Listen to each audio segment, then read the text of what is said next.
सुप्रभात बच्चों। आज हम कक्षा 10 हिंदी द्वितीय भाषा,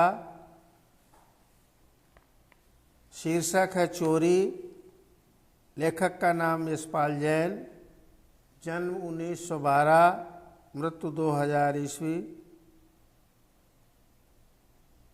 यशपाल जी का जन्म अलीगढ़ जिले के विजयगढ़ कस्बे में हुआ था। बाल साहित्य पर आपने अपनी लेखनी चलाई। बाल मनोविज्ञान पर उन्होंने अपनी अनेक कहानियाँ लिखी। 1990 में भारत सरकार द्वारा पद्मश्री अवार्ड इनको प्राप्त हुआ। इनकी रचनाएं हैं अजंता एलोरा, अहिंसा, भारत के यात्री, ये ख्याति नाम कृतियाँ हैं। प्रस्तुत कहानी एक मनोवैज्ञानिक कहानी है, जिसमें जैसा कि आप लोगों ने सुना, चोरी पढ़ाते नहीं हैं, चोरी को कोई महत्व नहीं देते, लेकिन चोरी किन परिस्थितियों में व्यक्ति करता है इसका मार्मिक चित्रण किया गया है। नौकर हमारे परिवार का अंग होना चाहिए। हमें उसके साथ आत्मीय व्यवहार करते हुए स्वीकार करना चाहिए। हम जो खाते हैं वो नौकर को मिलना चाहिए, ताकि मानवीय और सौहार्दपूर्ण वातावरण में घर में सुख शांति और आनंद बना रहे। इस संदेश के साथ एक परिवार की कहानी यहाँ सुंदर ढंग से प्रस्तुत की गई है। कमरे को साफ कर झाड़ू पर कूड़ा रखे हुए बिंदु कमरे से बाहर निकला। तब बरामदे में बैठी मालती का ध्यान उसकी ओर अनायास माने एकाएक चला गया। उसने देखा कि एक हाथ में झाड़ू है, दूसरे हाथ की मुट्ठी बंधी है। कुछ पीछे की ओर जानबूझकर आड़ कर ली गई है। मालती को लगा हो न हो कमरे से बिंदु कुछ लाया है। उसने कहा, बिंदु। 2 कदम पर बिंदु पर उसने मानो मालती की आवाज़ सुनी ही न हो। वो चलता ही गया, बल्कि मालती ने देखा कि उसकी पुकार पर बिंदु की चाल में कुछ तेजी आ गई है। गुस्से से भरकर उसने कहा, बिंदु, ओ बिंदु, ठहर, कहाँ जाता है? इतना कहना था कि बिंदु तो दौड़ने लगा। वो गया माने सरपट भागने लगा। मालती के संदेह की पुष्टि के लिए यह सब काफ़ी था। उसने तेजी के साथ कहा, सुनते हो जी? देखो, बिंदु कुछ लिए जा रहा है, जल्दी आओ। नंदन अपने कमरे में बैठा अपने पत्र के लिए कुछ लिख रहा था। मालती का यूँ चिल्लाना उसे अच्छा नहीं लगा। उसने चाहा कि टाल दे, तो मालती माने तब ना। एक सपाटे में वो कमरे में आ गई और बोली, झटपट उठो, देखो बिंदु मुट्ठी में दबाए कुछ ले गया है। नंदन ने कलम एक ओर रख दी, जैसे किसी ने जबरदस्ती पकड़कर उठा लिया। वो उठा, कमरे के बाहर आया तो देखता क्या है, बिंदु लौट कर आ रहा है। एक हाथ में झाड़ू, दूसरा रीता मीन्स खाली, नीचे लटका है। उसे देखते ही मालती उबल पड़ी, क्यों रे बिंदु के बच्चे, मैं गला फाड़ती रही और तू रुका तक नहीं। बोल, हाथ में क्या ले गया था? बिंदु का चेहरा फक होना माने एक मुहावरा है, अर्थात चेहरे का रंग बदल जाना, उदासी छा जाना। बोला, कुछ नहीं बीबी जी। झूठा कहीं का। क्यों रे, तेरे हाथ में कुछ नहीं था तो मेरे पुकारने पर भी रुका क्यों नहीं? मालती ने रोषपूर्ण ढंग से, रोषपूर्ण माने क्रोध भरे, गुस्सा भरे। बिंदु से बोला नहीं जा रहा था, कहे तो क्या कहे। तब नंदन आगे बढ़ा, बोला, घबराओ नहीं, सच बताओ कि क्या ले गए थे? सच बाबूजी, मेरे हाथ में झाड़ू थी और कूड़ा था। फिर वही झूठ, मालती ने चिढ़कर कहा, इसे पुलिस में दे दो। लातों के देव कहीं बातों से मानते हैं, यह एक प्रकार की कहावत है। जो व्यक्ति दंड से सुनता है वो बातों से नहीं सुनता है, जिसका अभिप्राय ये है। इस बेईमान के ऊपर घर छोड़ रखा है तो इसलिए कि चीज़ उठा कर ले जाए और ऊपर से झूठ बोले। नंदन ने मालती को शांत कर कहा, असली बात जानने का ये तरीका नहीं है। फिर बिंदु को उसने प्यार से समझाया और कहा, मैं तुमसे कुछ कहूँगा नहीं, ठीक ठीक बताओ कि क्या ले गए थे। किंतु बिंदु घबराया सा, खोया सा धरती को देखता रहा और नंदन का बहुत आग्रह हुआ तो उसने इतना ही कहा, मैंने कुछ लिया है। नंदन फिर भी खींचा नहीं, माने गुस्सा नहीं हुआ। बोला, अच्छा चल देख लूँ तो कूड़ा कहाँ फेंका है। बिंदु पहले तो कुछ ठिठका, अनंतर मुड़कर चुपचाप आगे हो लिया। अनंतर माने उसके बाद। नंदन और मालती ने वो जगह देखी पर कुछ दिखा नहीं। नंदन ने कहा, बिंदु यूँ हैरान करने से क्या, बता क्यों नहीं देता कि क्या लाया था। बिंदु के होंठ खुले जैसे कुछ कहना चाहता हो, फिर बंद हो गए। हाँ कहो, रुक क्यों गए, नंदन ने शांत स्वर में कहा। बाबूजी। बिंदु फिर बाबूजी कह के चुप हो गया। शाबाश, कहो कहो, नंदन ने शाबाशी देते हुए कहा। बाबूजी, थोड़ी सी मेवा नीचे पड़ी थी, मैं उठा लाया। बिंदु कह तो गया, पर ऐसा अनुभव कर रहा था कि दुनिया का सबसे बड़ा पाप उसने कर डाला। मैं कहती थी ना, मालती बोल उठी, ये कुछ न कुछ ले जरूर आया है। देखो मेरी बात सच निकली ना। मेवा का तुमने क्या किया है बिंदु, खा ली। इतनी जल्दी? बिंदु झूठ मत बोलो, सच बता दो। इधर फेंक दी। नंदन और मालती ने देखा कि उसकी बताई जगह पर थोड़े से काजू और कुछ किशमिशें पड़ी हैं। नंदन ने बिंदु के कंधे पर हाथ रखा और कहा, मेरे साथ आओ। बिंदु चुपचाप मालिक के साथ चल दिया। नंदन उसे लेकर कमरे की ओर गया। मालती ने कहा, आज इसने मेवा ली है, कल को कुछ और उठा ले जाएगा। एक बार जो नीयत बिगड़ी तो क्या फिर हाथ रुकता है। नंदन ने पत्नी की बात सुनी अनसुनी कर दी। बिंदु को साथ लेकर कमरे में गया। कनस्तर, जिसे टीन का डिब्बा कहते हैं यहाँ, उसको कब्जा आदि बना करके एक बॉक्स बना लिया जाता है। उसमें मेवा, आटा, दाल आदि रखते हैं। उसको हिंदी में कनस्तर कहते हैं। खोलकर उसके मुट्ठी मेवा उसके हाथ में देते हुए कहा, लो बिंदु, खा लो। पति की इस नरमी व्यवहार से मालती और आग बबूला हो गई। आग बबूला हो गई माने अत्यंत क्रोधित हो गई। बोली, ऐसे ही तो नौकर बिगड़ते हैं, इससे कुछ कहना तो दूर, उल्टे उसकी खुशामद करते हैं। खुशामद अपनी बोलचाल की भाषा में मक्खन लगाते हैं। नंदन मुस्कराया, बोला, मालती, चोर बिंदु नहीं है, हम हैं। हम क्यों ऐसी चीज़ें खाएं जो सबको नहीं मिलती।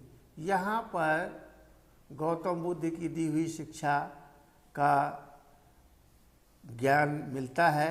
अपरिग्रह, जो ज़रूरत नहीं है उससे ज़्यादा संग्रह करना एक प्रकार से चोरी को बढ़ावा देना ही है। तो इसी प्रकार की बात मालिक नंदन कहता है। इसी से तो चोरी की भावना को जन्म मिलता है। हम लोग रोज़ मेवा खाते हैं। एक दिन इस बेचारे का मन आया और थोड़ी सी ले ली तो क्या हो गया। मैं कब कहती हूँ कुछ हो गया, बात मेवा की नहीं है, बात नीयत की है। इसके अंदर की भावना कैसी है। इसका जी चला तो मांग लेता, मैं न देती तब कहता, घर में 50 चीज़ें रहती हैं, यूँ तो जिस पर मन आएगा उठा कर ले जाएगा और एक दिन यही होना है, वो न करेगा तुम करवाओगे। पत्नी पति के ऊपर आरोप लगाती है। मालती ये बात नाराज होने की नहीं, सोचने की है। जब तक सब चीज़ें सबको नहीं मिलती, चोरी बंद नहीं हो सकती। चोरी अच्छी नहीं है, पर कि आज की स्थिति बड़ी लाचारी की हो गई है, नंदन ने समझाते हुए कहा। चोरी की परिस्थिति के ऊपर बात की। देख लेना एक दिन यही बिंदु घर से ट्रंक उठाकर न ले जाए तो मेरा नाम मालती नहीं। इतना कहकर मालती रसोई से चली गई और पुनः नंदन पुनः अपनी कुर्सी पर आ बैठा, पर मन उसका दूसरी ही दिशा में चल रहा था। थोड़ी देर वो सोचता रहा, फिर उसने विचारों को समेटा और जो वो लेख लिख रहा था, पत्र लिख रहा था, उसको पूरा करने में लग गया। लेख पूरा हुआ, काफ़ी देर हो चुकी थी। वह उठा और सीधा रसोई में पहुंचा। देखता क्या है कि मालती सिल पर चटनी पीस रही है, सिल पर चटनी बना रही है। नंदन ने कहा, बिंदु कहाँ है? मैं क्या जानूं, तुम जानो और तुम्हारा लाडला बिंदु जाने। उसे निकाल दिया। पत्नी कहती है, मैं निकालने वाली कौन होती हूँ? कब से नहीं है, तभी से चला गया था। नंदन थोड़ा हैरानी में पड़ा। मालती ने पुनः कहा, तुम यहाँ के नौकरों को जानते नहीं, अपने घर में ही उनका हाथ रुकता नहीं। कुंदन के यहाँ कितना अनाज भरा है, फिर भी एक दिन आज आँख बच गई तो काका के यहाँ से गेहूं ले गया। नंदन जानता था कि बहस का अंत नहीं है, उसने बात आगे नहीं बढ़ाई। तौलिया उठाकर स्नान करने चला गया। स्नान करने के बाद उसने भोजन किया। दोपहर बीती, शाम होने को आई, फिर भी जब बिंदु न लौटा तो मालती के मन को अच्छा नहीं लगा। चौके में अब भी बिंदु का खाना पड़ा था। झूठ बोला तो क्या, आखिर बालक ही तो है, बेचारा भूखा जाने कहाँ भटक रहा होगा। कई बार कमरे के बाहर आ जाकर मालती ने बिंदु को देखा, फिर बगीचे का एक चक्कर लगाया, कहीं पेड़ के नीचे पड़ा सो न रहा हो, पर बिंदु वहाँ कहाँ था जो मिलता। मालती आंगर पलंग पर चढ़ गई, अपने को कोसने लगी कि जरा सी बात का इतना तूल क्यों दिया, थोड़ी सी मेवा ले गया था, क्या गजब हो गया था। अब मालती को पछतावा हो रहा है। सोचते सोचते देर हो गई। वो उठी, सहन में टहलने लगी। जो बरामदा के आगे का भाग होता है उसे सहन कहते हैं। इतने में कुंदन उधर से निकला तो मालती ने उत्सुकता, कुंदन तुमने बिंदु को देखा है क्या? बिंदु? कुंदन बोला, अरे वो तो नदी वाली कोठरी में पड़ा है। मालती तत्काल पैरों में चप्पल डालकर बाहर हो गई। लौटी तो बिंदु उसके साथ था। बाएं पकड़कर नंदन को कमरे में ले गई और बोली, देखो, देखी तुमने इसकी बात? यहाँ से गया था तब से वहाँ कोठरी में पड़ा है। नंदन ने कहा, क्यों रे, वहाँ क्या कर रहा था? बिंदु, चुप। मैं पूछता हूँ, यहाँ वहाँ क्या कर रहा था? फिर चुप। अरे बोलता क्यों नहीं, मुंह में जबान नहीं है? बिंदु की आंखें डबडबाई, आंखों में आंसू भर आए।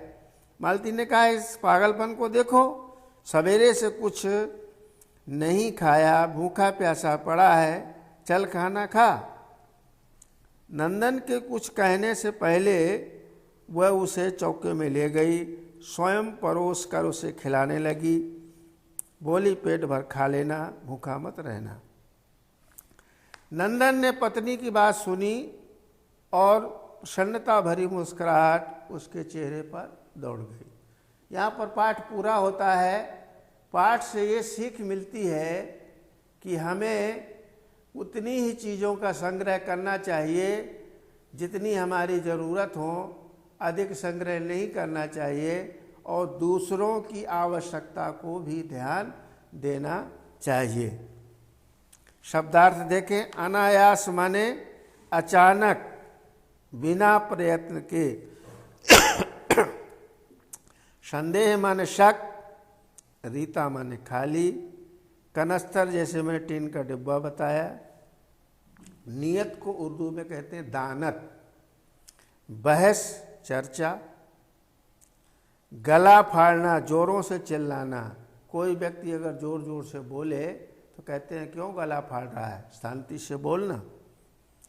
आग बबूला हो जाना, बहुत गुस्सा हो जाना। किसी बात पर कोई व्यक्ति तुनक जाए तो लोग कहते हैं, क्यों आग बबूला हो रहे हो। कहावत, लातों को देव बातों से नहीं मानते। जैसा व्यक्ति वैसा व्यवहार। बुरे लोगों के साथ बुरा व्यवहार, अच्छे लोगों के साथ अच्छा व्यवहार करना चाहिए। अब हम स्वाध्याय में थोड़ा ध्यान देंगे। नीचे दिए गए विकल्पों में से सही विकल्प चुनकर उत्तर लिखिए। पहला प्रश्न है, मालती की आवाज़ सुनकर बिंदु की चाल में क्या हो गया? रुकावट आ गई, तेजी आ गई, बदल गई, सुधर गई। तो तेजी आ गई। इस ऑप्शन में सुधार गई नहीं लिखा है, प्रिंटिंग मिस्टेक है, सुधर गई। तो ऑप्शन बी तेजी आ गई। दूसरा प्रश्न है, असली बात जानने का तरीका नहीं है, यह तरीका नहीं है। ये कौन कहता है? मालती, बिंदु, नंदन, नयन। तो इसका उत्तर है नंदन। तीसरा प्रश्न है, देख लेना एक दिन यही बिंदु घर में से रिक्त स्थान उठा कर न ले जाए तो मेरा नाम मालती नहीं। ऑप्शन है संदूक, अनाज, ट्रंक, सामान। तो इसका आंसर है ट्रंक। अरे अब तो नदी वाली कोठरी में, अरे वो तो नदी वाली कोठरी में पड़ा है, यह वाक्य कौन कहता है?